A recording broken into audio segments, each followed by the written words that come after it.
I'm really honored to have with us Alex Goryachev. Alex and his team at Cisco are innovation leaders, and I'm quite confident you're going to find Alex's point of view today very insightful, and I also hope it provides you with new ways to approach your own innovation aspirations. So Alex, thank you so much for joining us today, and I'm looking forward to our discussion, and I'm sure our audiences as well. Pleasure to be here. Great. Let's dive in, shall we? Absolutely.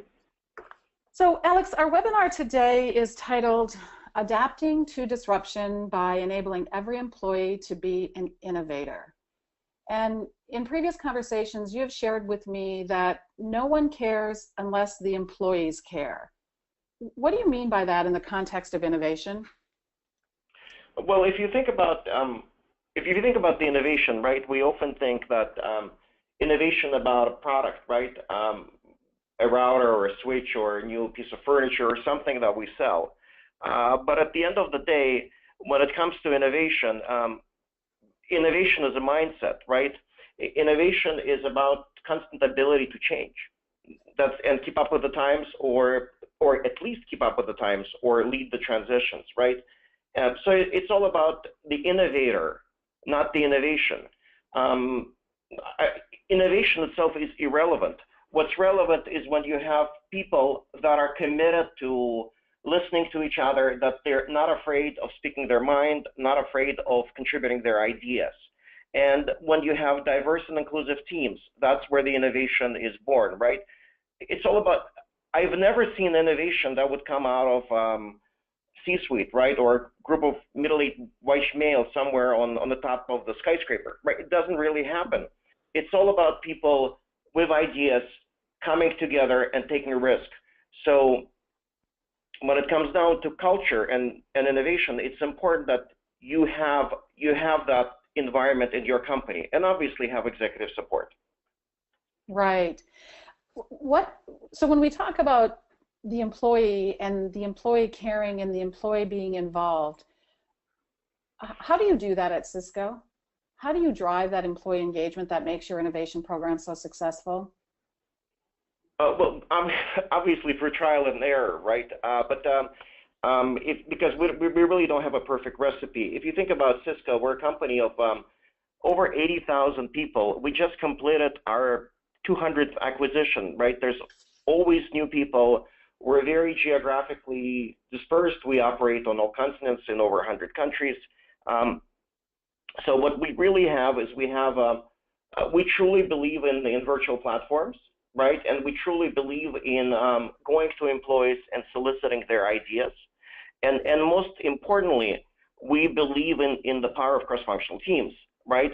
So if you think about engineers innovating with engineers, I can assure you that they will come up with a brilliant over-engineered product that will not necessarily sell, right? But if salespeople are innovating with the salespeople, they'll probably come up with a customer commitment that an engineering would not be able to meet, right? So what we try to do at Cisco is to mix things up and ensure that we have a diverse team. And that goes back to the comment that you've made in the beginning. There's a power of the crowd, and the comment that I made about inclusion and diversity.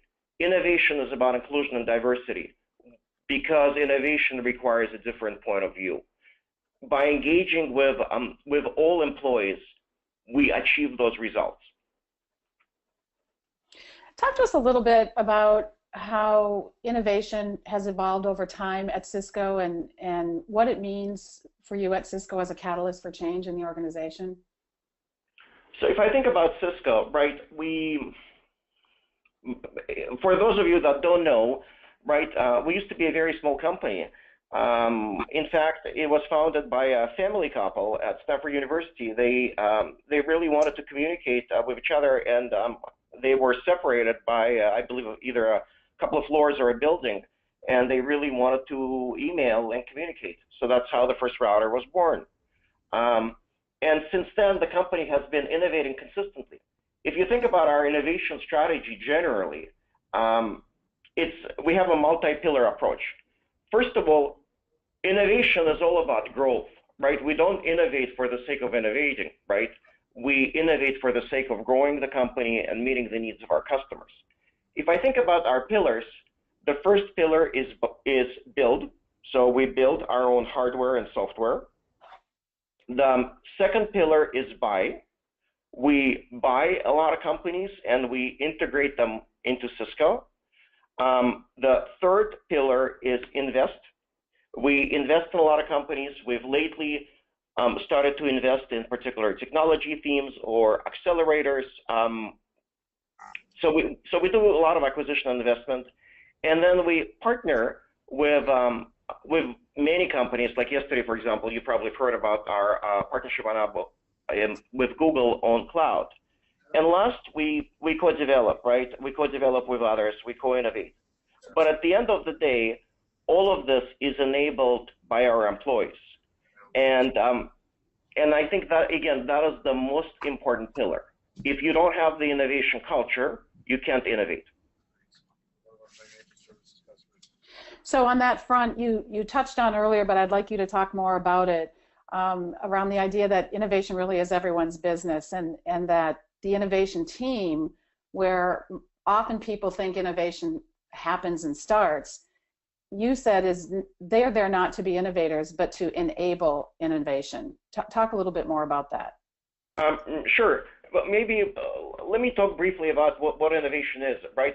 I talked to you about the fact that innovation is the constant ability to change, right, and reinvent things.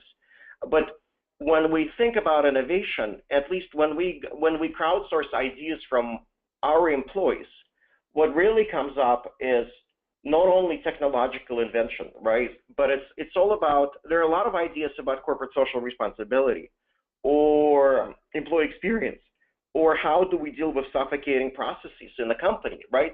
So when you think, there's a lot of operational improvements that come from employees. So first of all, we make it everyone's sport in terms of you don't have to be an engineer to innovate, and you can be within a particular function and you can do an operational improvement, and we consider that an innovation, and that actually is empowering employee and is letting the employee lead the change in the company.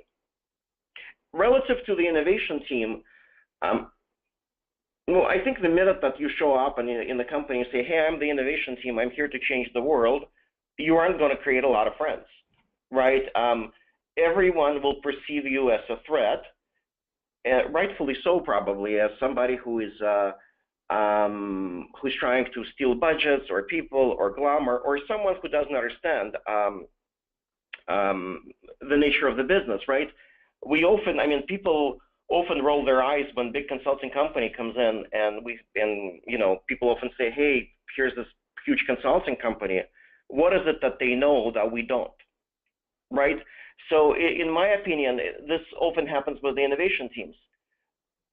I believe the right role of the innovation team is be the glue and be the facilitator and work, almost behind the scenes to enable business units, to ensure that there's cross-collaboration in the company, to work with the employees and support the existing projects versus creating a separate floor or conference room where supposedly new ideas are born. So who are some of those biggest allies as part of that process? And how do you go about, and what is your guidance to our audience about how to forge those relationships, especially at the top of the organization? Well, our biggest allies are our employees. In fact, 3 years ago, when we launched our company-wide crowdsourcing campaign, we've touched more than 50% of the company. What I mean is more than 40,000 employees went to the website and voted for ideas. And we've had nearly 5,000 employees in teams submit their ideas. And they're the biggest allies. In fact, they've been handing out flyers on Cisco campus. Vote for our idea. I haven't seen flyers since college, right? If you think about it, it's a Fortune 500 company. It's a proper place to work, right? And we've got people that are so passionate that I'm getting spam complaints, right? So employees are basically our biggest allies, because if the employees are on your side, they're unstoppable. your project is successful, because who could say no to a group of motivated employees that want to take the company forward and help it grow. But besides that, it's obviously our human resources organization. We're lucky to be sponsored by our Chief People Officer. She and her organization recognizes that innovation is about talent, right? And it's all about talent development as well. So we get tremendous support from HR. And then our CEO is personally involved, and he blessed our program. He's supporting it. And then all the other functions, starting from our Chief Strategy Officer, who is again co-sponsoring this project, down to engineering, they're all very supportive. One other entity that I'd like to highlight is employee communications, right? I think it's very important that we properly cascade information about programs, that we celebrate innovation, that we celebrate innovators, and our partnership with our communications team internally has been phenomenal. And let's just say in a company of 80,000 people, it's not always easy to get the message through. I can imagine, and I'm glad that you mentioned communication. One of the things you shared with me, and I'd like you to talk with our audience, is you actually communicate back to the employees whose ideas were not the winning ideas, not just those who won. Can you tell us a little bit about that, how you do it and why you do it? Well, I think it's very important that we close the loop with every employee, right? So, because at the end of the day, if you're not selecting ideas and you're not telling people why, you're demotivating a lot of people, and then they're not engaged in the process. And then when we go back to the talent development side, they don't have the right feedback to develop their skills, right? Or they might think that they have a crappy idea, although the idea is brilliant, it just doesn't fit with Cisco, right? So what we do is, after each crowdsourcing competition, we publish back the scores to all employees, privately back to the teams, along with judges' comments. And we would tell them, hey, this scored high for example, product market fit with Cisco, but it scored low on your team composition, and these are the specific comments. And we've actually seen that people take that information well, and then they go back to us, and then they thank us, and they perhaps next year they do better. The other thing that we do, because all of this crowdsourcing, right? It's almost like open innovation, right? It's everyone's business, because you can read all of the ideas, you can see comments, you can comment, you can be involved. I mean, obviously, as on any forum, sometimes we see some petty drama between the people, right? Because the passions run high. But what we see are what we would call an M&A activity, where the teams are connecting with each other, saying, hey, you have a similar idea, or we could work together. Let's combine this into one. And that's truly a phenomenal impact for the company, for team building, and for the innovation itself. That's outstanding. Let's talk a little bit about the innovation process, and for people who are new to innovation, and the concept of taking baby steps first, or going first after the next billion-dollar idea. What is your point of view around that, and how does Cisco approach it? Well, I think Cisco has plenty of innovation programs within particular business units or organization, and I'm sure some of them are looking at a next billion-dollar idea, right? Could come from internal ideation. It could come from a partnership or acquisition. To me, it's all about the baby steps, right? Honestly, I'm not looking for a billion-dollar idea. I'm looking for employees that could come together and they would say, hey, this process is really stupid. Why don't we stop it or redesign it? Or we have a customer and that customer wants this particular feature, perhaps we can go and build, and our management was not supportive of it. So perhaps we can stay after work and build it and show it to our management that, hey, this could actually work and make company a lot of money. So to me, it's almost like, a credit score. It's all about building credibility. And once you have that credibility, you can go after biggest projects. But I think instantly going after billion-dollar ideas or million-dollar ideas is risky, and I think it would lead to failure more often than not. And why is that? Well, I think there's a lot of pressure, right? I think there's a lot of pressure, and then you don't know what's going to be a billion-dollar idea, right? Again, to me, it's going back to us. It's not about ideas, right? It's about innovators. If you have people that are working with each other, that are building relationships, that are improving the experience and processes and products, the innovation will happen. And those billion-dollar ideas come in. But let me tell you, if you can't change a process, or if you can't do a marginal product improvements that your biggest customers want, hell no, you're not going to be able to pull a billion-dollar idea. Or you might come up with an idea, but you are not going to be able to implement it. Yeah, and I think the latter part comment you made is really important, and I'd like you to talk a little bit about that, the importance of actually implementing and doing something with these winning ideas. Yeah, I think it's the key, right? And I talked to a lot of my peers in different companies and at Cisco as well, right? And I think each company, we've seen it in all of our workplaces where somebody has the idea and we give him or her the award of the most innovative person in the team or the company or something else, and then we send him or her back to the cubicle without doing anything about the idea. And I think I call this innovation tourism, right? That really discredits the employees and discredits the innovation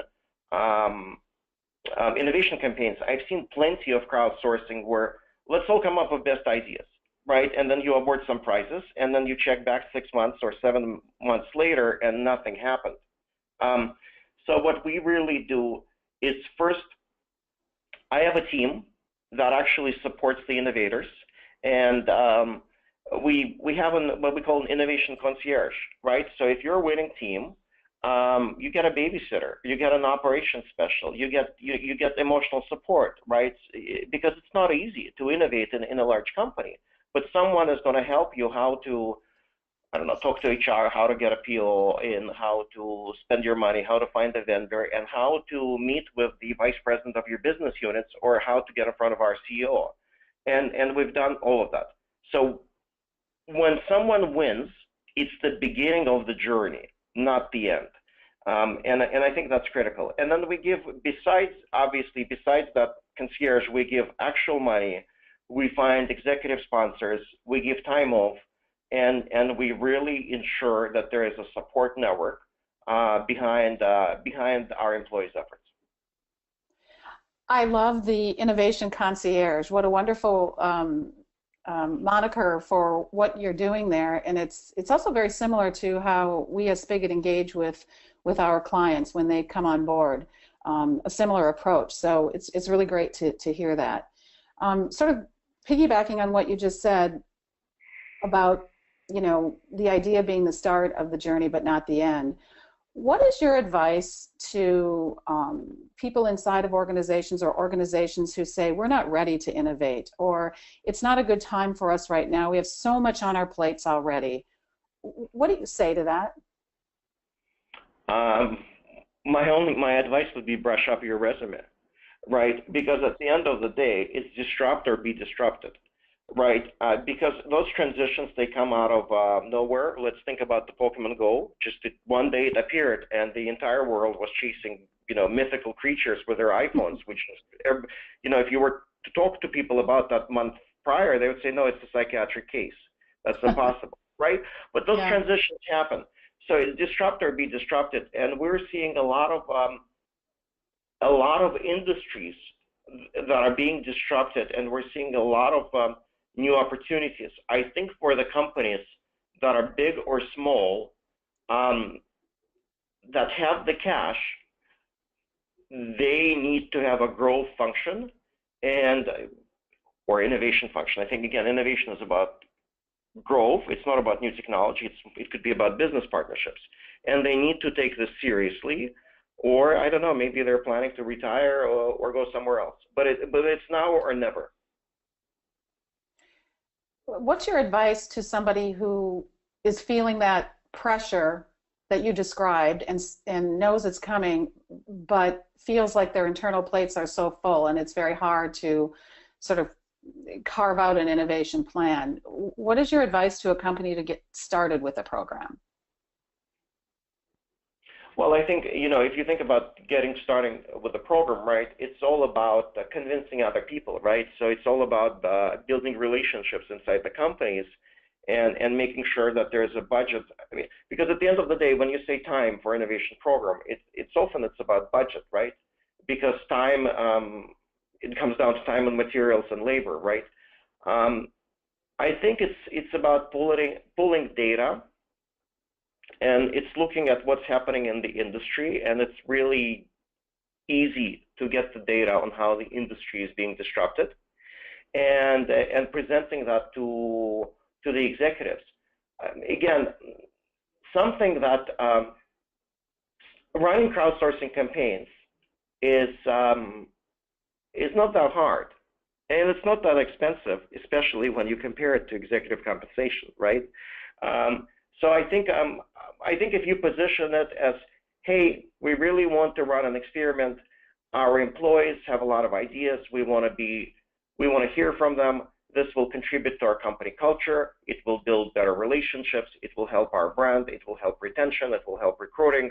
And oh, by the way, it's not going to cost a lot of money. I think it would be silly for executives not to support it, right? Especially if you tie it to the employee experience. That leads into my next question, Alex. What types of metrics do you use to evaluate success for your program, and what have been some of your results? So at the end of the day, everything that we do, we measure in revenue, right? So when I go, just like probably like each and every one on this call, when I go in the third quarter, getting ready for Q4, to my finance organization or to my leadership, I show them the revenue impact of the program. So the number one metric is either the top line growth for Cisco, because we came up with new products, or because we've built customer relationships, or the bottom line improvements because we've implemented certain processes, or because we killed some stupid processes through this innovation effort, and it's actually resulting in both savings and revenue, right? And that's the number one metric. When I look at my secondary, and then I've got some other metrics, like, for example, IP. There's a lot of patents that came out of this program. That's very important, right? Because at the end of the day, it's an asset, right? It could produce revenue down the road, or it could protect the business, but it's a very valuable asset. So don't underestimate working with your legal team and looking at what's patentable and what ideas can come up with, what teams can come up with patentable ideas.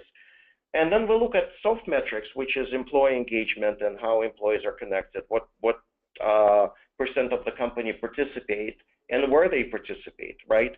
For example, we've discovered that we have serial entrepreneurs, that people that come up with ideas, good ideas, by the way, every year, and they actively participate, and they only come from 7 managers in the company, right? I mean, there's the particular innovation cluster, and obviously then we work with those managers to celebrate and make sure that they're celebrated as people that support innovation. So this is on the metric side. If I think about practical results, we've got a number of corporate social responsibility initiatives that came out of that had very solid business cases. We've had we've had dozens of patents, and then we had a number of features that were folded into our product portfolio that are right now either released or in customer trials. And we had a lot of people that are having fun, and they're saying it was one of their best employee experiences at Cisco. I mean, believe it or not, most of the winning teams, they met online. they never knew each other before the beginning of this journey, and obviously these are relationships that last a lifetime. Yeah, I love hearing that because it's really a marvelous way, to your point, to bring people together who otherwise in your organization may never have known each other, let alone had the opportunity to collaborate in ways that are meaningful to the business and also to them personally. And if I may add, across grades, right? So we have, I mean, in a normal environment, listen, I mean, any big company is hierarchical, no matter what cool culture they've got, right? But we have teams where you might find, you know, an intern and a grade 6, and so basically an entry-level engineer and then a director. And all of them are brainstorming, and all of them are thinking about what they can do to get this idea forward. And they're doing this cross-functionally across the organization. So you've got the relationships. You disrupt, right? And that's very important. Not only you disrupt the org structure, because it's kind of always clan-based, right? You're within your org. You have a lot of loyalty to your org, and it's often like us versus them in many companies. And then the second thing is people are typically afraid of people that are, or afraid expressing their opinions to people that are much more senior than they are. And we've through this crowdsourcing, we've created the environment where we disrupted that. That's great. I'd like you talked about some of your programs, and you noted you have programs that are social responsibility programs that have come out of your innovation practice. You shared one with me, and I'd love if you could share it with our audience. The one about personal time off to charity that was a result of this activity. If you think about, so first of all, the way our competition works is, I call this competition, but in reality, it's a very good thought out process to get good ideas from employees and help them implement them. So, but we obviously make sure that this activity is fun, and we call it a competition. So in every competition, we ask all of our employees to vote for one of the ideas. We've been running this challenge for the last 2 years, and in fact, right now we're running a third one. And every year, the most top voted idea is about corporate social responsibility. And it's pretty phenomenal. So one year it was about hiring people with disabilities and how we accommodate them in our workspace. And not only it's a great idea, but it's good for business, right? If you think about it, because we produce a lot of video and collaboration and mobility equipment and software. So it really, by example, we can show how a workplace can be more inclusive. So that's an idea that most of our employees voted for, and that won. And then this year, we had folks that said, hey, we have a lot of accrued paid time off. It just sits there, especially if you've been in the company for a while. Why don't we donate it to charity? And they came up with a way to not only figure out how this could be donated to a charity, but how the employee could get a tax write-off for that, because at the end of the day, it's a donation. And then the company gets benefits because this time off because paid time off that's accrued is a liability, right? It sits on the balance sheet, and that helps Cisco reduce that liability. So everybody wins at the end of the day. I love it. Alex, how often do you run innovation competitions such as you've described? So the Innovate Everywhere Challenge, we run once a year, and we're probably a bit more often. I want to say we run once in 7 months. And we always tie it to a theme or company priorities. Now that we've been at it for a while, and we kind of earned the respect not only of ideas, right, but of the middle managers that are often roadblocks to innovation, right? Now we tie it to the org priorities, and we really go to our employees with a very focused message. Hey, these are our priorities for the next 6 months. These are the technology or business or other topics we care about. We want to hear from you, and it doesn't matter if you work in engineering or facilities. Everyone has a voice. Team up and give us your ideas. Excellent. Alex, just a little reminder to our audience. Please, if you have any questions for Alex as part of our Q&A, put those in the GoToWebinar question box, and we'll be sure to ask those questions to Alex. Alex, what have been some of the challenges and lessons learned that you've had on your, as we say, innovation journey? Well, I think the challenge is a couple of things, right? When there are people, there are politics. And there are many, many exceptional innovation programs at Cisco. What we did is something different, which is doing this cross-functionally. So our first mission was to get all of the existing innovation people on board, right? And make sure that they view us as facilitators and advisors and people that are helping them, not people that are competing with them, because that's the last thing we want to do. Obviously, when a new player comes in, sometimes it's challenging. I think we worked through those challenges, and we have our entire innovation community behind us, seeing this as not another program, but part of their program. And they see how all of these organizations and existing innovation program within each function benefits from it, right? So we created an informal innovation tribal council. And I think informal is a key word here. And then the second one is the middle management, right? Because if you think about, since Industrial Revolution, managers were created to manage certain process, and it's really to replicate the same thing over and over and over again. So they're generally, in many functions, are not receptive to new ideas because it's simply not their function, right? Their function is to make sure that we increase the growth and capacity of the existing operation by producing more things, right? Or producing them better. So winning trust of managers was very important. And sometimes it was very contentious, right? I would get phone calls from people saying, hey, don't you dare. You have these people, this team, they're about to win or they're winners. What do you mean we have to give them 3 months time off to go and pursue their idea? Who's going to do the work?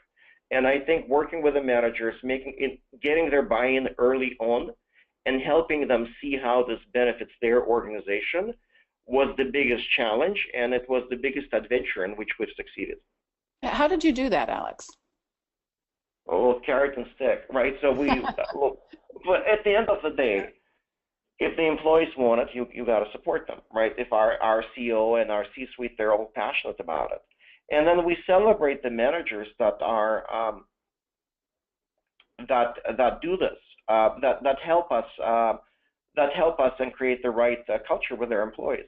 But at the end of the day, the minute that they understood that this is not necessarily about new technology, that this could be about operational improvement or process, they saw the light, right? Because it drives the culture of ownership in teams, right, where employees are engaged and they want to make a change. And I think every manager is looking for that engagement and presence at work. Yeah, it really does come back to, as we said at the start of this discussion, it comes back to the people, the employees, doesn't it? It does. It does. And look, in Silicon Valley, and I think you all know this, you go to a venture firm and you say, hey, I have an idea. And they'd listen to you for a couple of minutes about the idea. And then they'll say, all right, let's talk about who's on your team. And that's the lengthy conversation. At the end of the day, in a venture funding, it's not the people with ideas that get the money. It's the people with ideas and the strongest teams that get the money. So if I think about what's being funded, it's not what, it's who is being funded, right? And it's very important that companies realize that if you have innovators in the company and you support them, that's golden. Yeah. You've talked about innovation as a mindset, and you've touched on this question a little bit, but I'd like you to talk a little bit more. How do you develop that mindset across an enterprise, a large enterprise, and how did you go about in the early days of of getting your employees to, for lack of a better word, participate and buy in? Or did it bubble up from them first? What did that look like, and how did you do it? Well, it bubbled up. It bubbled up from the employees, right? So we did an assessment with employees, and in certain functions we had stellar innovation programs, and in certain functions people were very frustrated. They said, "Well, I have an idea, but nobody cares about my idea. My manager certainly doesn't care because it doesn't belong in my function, but it's so good for Cisco, right? What can I do to get this idea implemented?" The second thing that we really activated the community, because we said, look, we're looking for people that not only have good ideas, but are willing to implement them. So in essence, we're not looking for people that want to give us advice. We're looking for people that are willing to roll up their sleeves, and we'll give them funding, we'll give them resources, and actually make the change. And I think it attracts, this type of approach attracts a lot of people. So it's certainly getting our employees on board and making sure that they believe in this. It's through partnering with employee communications and making sure that this message is heard loud and clear, and the country managers and function leaders, and making that commitment that doesn't matter if your idea is big, $1 billion, or small, if this idea is good, we're going to go and implement it. I think that's what makes a difference. But then you got to do it. Right, right. Alex, we're getting a few questions from the audience, so I'm going to turn to those questions at this point. The first one is a listener is asking, being in a company who has just started to value innovation and has started various disconnected innovation initiatives, how do you align and create a common strategy?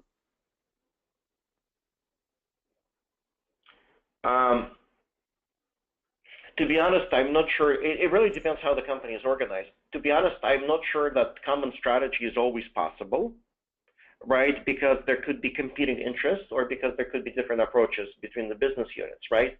But I think it's very important that the functions are coordinating. So it's, I don't know, start an informal innovation breakfast or a beer bash, whatever it is, but get in the same room, talk candidly about the problems that you're experiencing.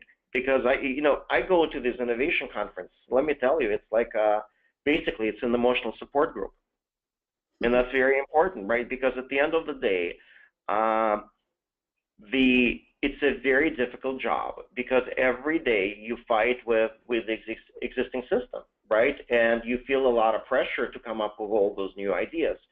And I think most of the people in innovation functions understand that, and if you reach out to them and if you get them into an informal group, then you have a lot of lobbying power and you have a lot of support power.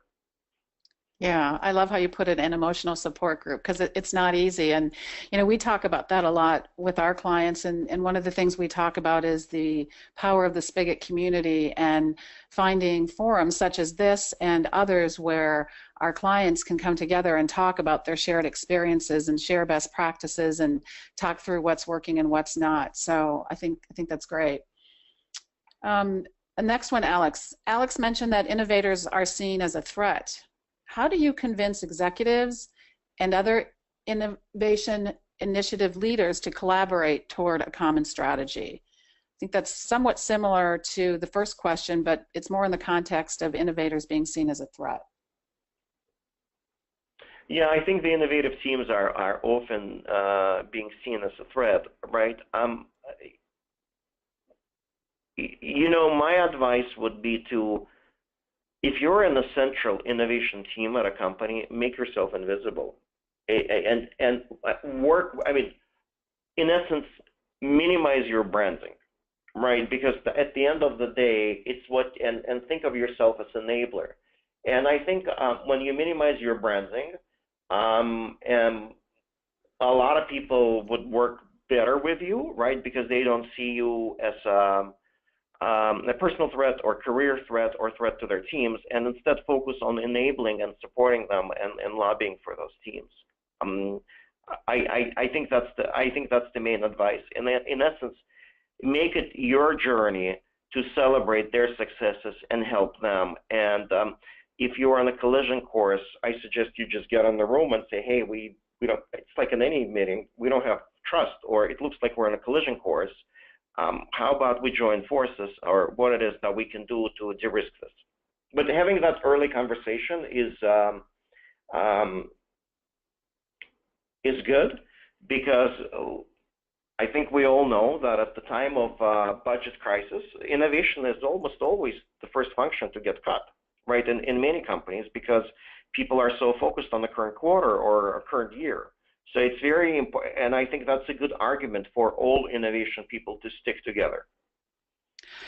Yeah, I think your latter point also goes to something you talked about earlier about, sort of innovation being everybody's business and the innovation team enabling.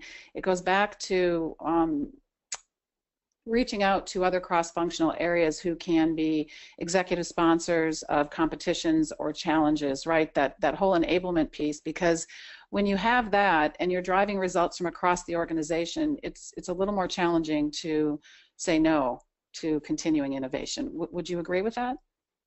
Absolutely, right. And at the end of the day, if you're enabled, you survive when you have adoption, good ideas, and then you have a support system. So I often see innovation organizations that are somewhere in the corner, and they're saying, ooh, we're working on the next new technology, right? And we're not going to talk to you, right?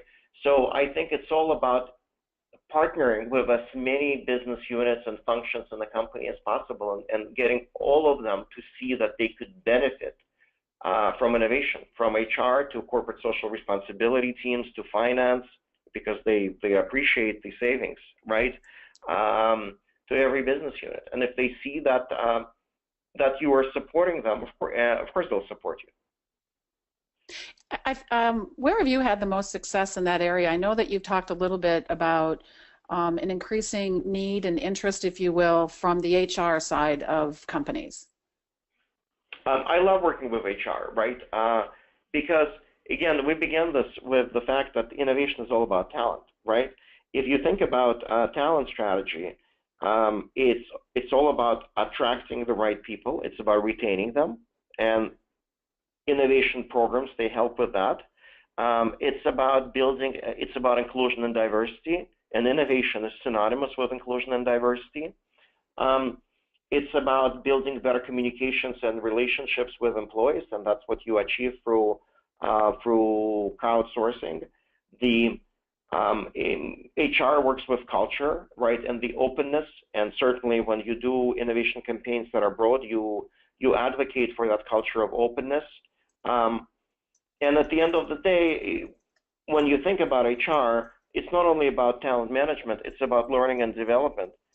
Well, let's admit it, people don't necessarily learn through bots, right? And nobody has time to go to 2 weeks offsite to learn something. So and we have a number of methodologies at Cisco, like Lean Startup and others, that we've embedded in this program. We actually put our contestants and winners and semifinalists through a very structured training program. So HR certainly views this as something that's is helping with, or actually views this as the next phase of learning and development. So this really goes well with their goals. And with that learning and development, from HR often comes some budget, which if an organization who is, quote, owning innovation is struggling there, you can often find, I would assume, some financial assistance too, because they can use those training and development budgets toward innovation. Absolutely. I'd say about half of the cost to run this program in my particular case comes from HR. I am very grateful that they're doing it, but it's not only, they don't only give me the money, they actually actively participate in all of this, and they give ideas, they help craft the program. We talked about including others in this journey. So we didn't create this program by locking ourselves in the room. We actually brought everybody from all functions that are innovators or have the title of innovation ambassador, and we said, hey, let's build something that's cross-functional. So we build it as, it's not something that's driven by my team, it's driven by all of innovation teams at Cisco. So it's a joint effort, including HR. Great. Another question from the audience, Alex. Have your innovation team processes always been the same, or did this evolve from something smaller? For example, our team started from just a gathering, now it's big. We are just working on getting back to every innovator, but for the past 3 years there was no communication. People felt left out. Have you experienced this, and if so, how did you get back people's trust?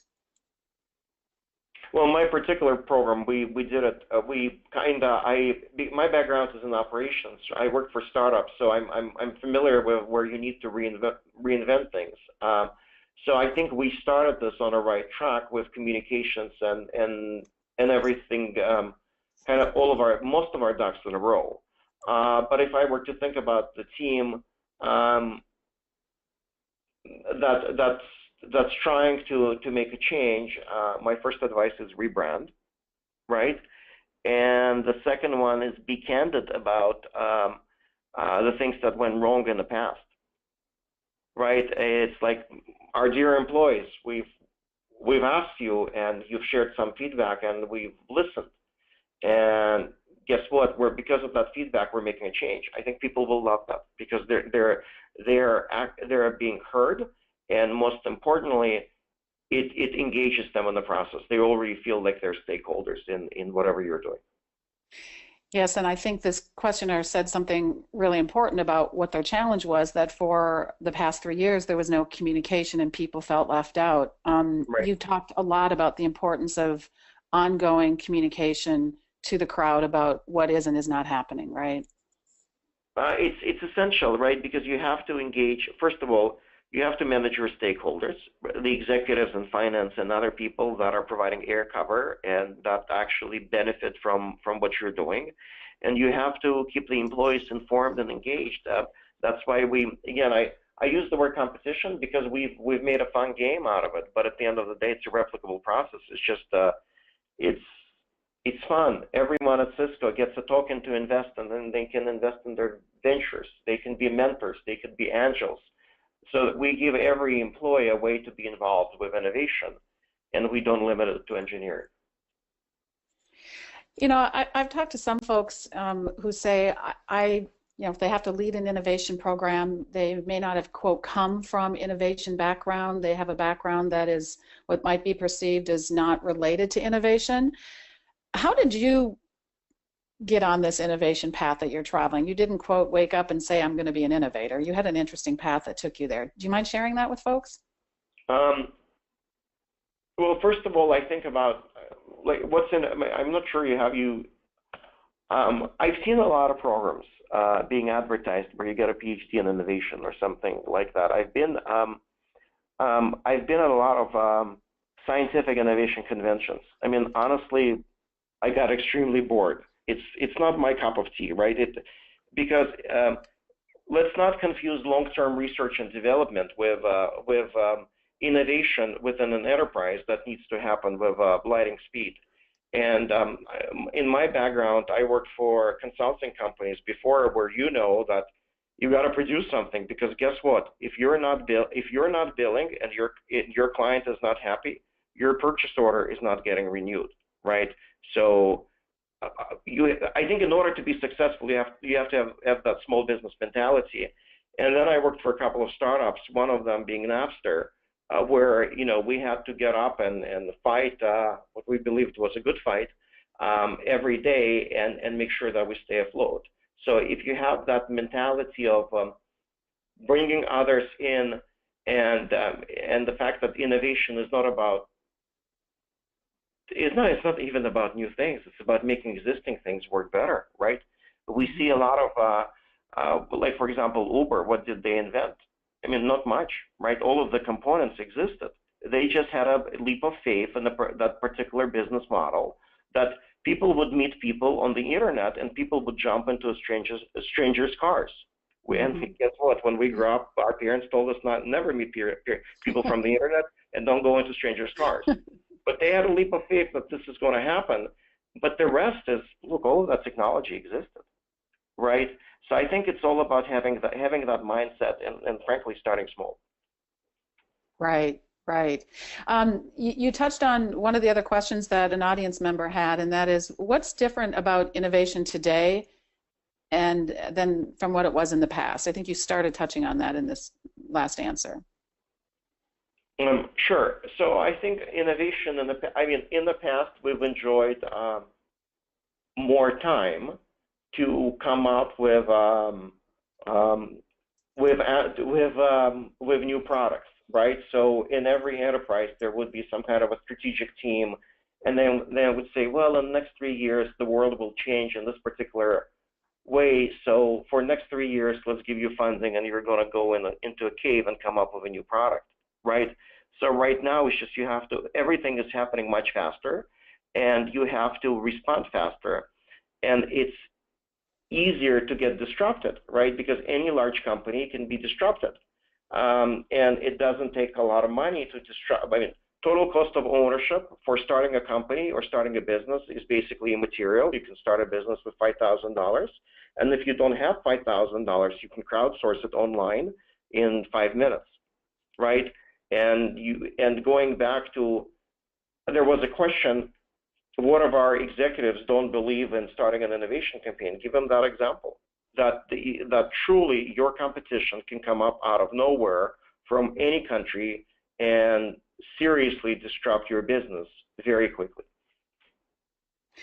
Yet we see that happening, and as you noted in an earlier conversation, there's books written about companies to whom that happened. But even though we see it, why don't companies take the step and really want to do something about it? It's almost like having your head under a rock. What's your view on that? Right. To be honest, I don't know. Right. Yeah. I honestly don't know. I had a manager, and I sometimes one of my first managers at Cisco, I would come to him and I ask a question. Hey, why is this not working? He'd look at me and say, why there's no peace in the Middle East, right? We often don't know, right? I think we look as the companies, like, I'm over 40, and I'm less adventurous, right? And as I was when I was much younger. I think when companies mature, they're risk adverse. I think when we look at a lot of executives, they're risk adverse because that's who they are for their career paths, right? So I think it's difficult to disrupt an existing business. So the best way to do that is by either engaging employees or showing what's happening in your industry. Yes, and I really hope that some of the insights and best practices and experiences that you've shared with our audience today will help people who might find themselves in that situation and are trying to drive innovation at their organizations. Alex, we're coming to the end of our time together. Is there any last thoughts, advice, insights you'd like to share with our audience before we end the session? Well, to be honest, I think it goes back to disrupt or be disrupted, right? At the end of the day, I think the innovation teams are in a unique position, and it's very stressful to be in those jobs because you feel the weight on your shoulders, and it's kind of up to you to make a change, and you see a lot of resistance. So my advice is get disruptive, because at the end of the day, if you're not disrupting, somebody else will disrupt you and your company, and work well with others and get all the innovation teams in your company and the business units to see the value in what you're doing and get them to be strong stakeholders and supporters of your effort. I would focus on it way more than on creating new product, because if you have that support, if you have that network, you'll be able to create a new product or a new technology or new process. Hopefully, it's not going to be $1 billion project from a get-go, because we have to learn to take baby steps, but eventually it will be. So it's all about credibility and support from others. Thank you so much, Alex. We really appreciate you spending time with us and sharing your insight and experiences on your journey and Cisco's journey. It's been really, really helpful. I'd like to also say thank you to our audience for joining us, and as Hannah noted at the beginning of the session, it is being recorded and will be made available to you. So thank you again, everybody, and Alex, thank you so much. Thank you, it's a pleasure. Take care.